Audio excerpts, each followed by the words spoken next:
Welcome back, everyone! It's good to be back. The next set of history sentence videos that we're going to do will probably be long and chock full of information since so much has happened in the last several centuries and we have a lot more records of what happened. So get ready for some whirlwind videos. We're going to jump right in today with our sentence. In 1789, the French Revolution began when citizens stormed the Bastille and fought for the Declaration of the Rights of Man. Later, during the Reign of Terror, aristocrats' heads were removed by the guillotine. Okay, to give a little bit of context to where we are in history, the idea was getting really popular in Europe that ordinary people should have a say in government, not just the king. Regular people should help decide things like what taxes to pay, what laws are made, and if people felt that their king or government was mistreating them, those people had a right to get rid of the old government and create their own. Not only was this idea popular in Europe, it spread across the ocean to the British colonies in America, who revolted against British rule in the American Revolution.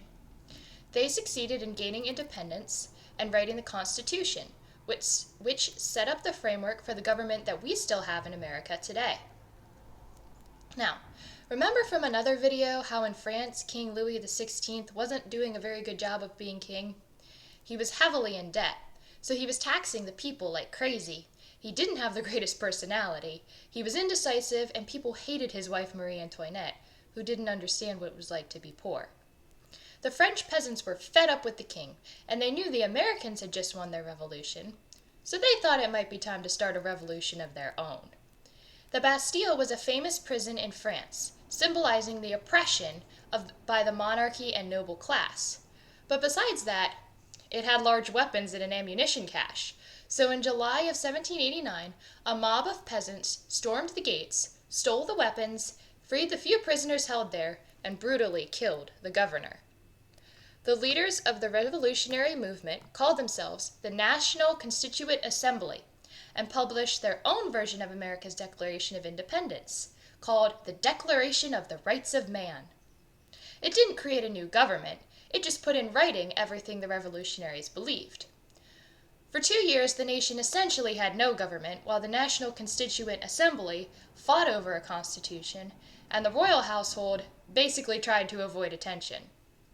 Then the king and his family tried to flee France and were arrested. For a moment, things looked like they might be getting better when the Assembly finally passed a constitution and King Louis XVI agreed to it. Nope, hope was short-lived. Prussia and Austria didn't like the idea of a revolution, so close to their borders. So they declared war on France and tried to reinstate King Louis XVI. Radical revolutionaries who wanted complete eradication, complete getting rid of the nobility, not some sort of constitutional compromise, captured the king and beheaded him and his wife. They used a new invention called the guillotine, which ironically was invented by a doctor as a more humane way of killing people instead of hanging them, as their device of execution. Maximilien Robespierre, a radical who was even more insane than most, took charge and began what was called the Reign of Terror, executing people left and right for whatever he considered to be anti-revolutionary activity. Eventually, Robespierre himself was guillotined by more moderate people who had somehow survived and formed some semblance of government, while a new constitution was written. However, this constitution only lasted about 4 years. Since no one else could agree on anything, the army was eventually the strongest unifying force in the country. The army, under Napoleon Bonaparte, took control and installed Bonaparte as a dictator. And the French were pretty much right back where they had started. Well, we'll learn more about Napoleon Bonaparte and what he did in the next video. But until then, see you soon!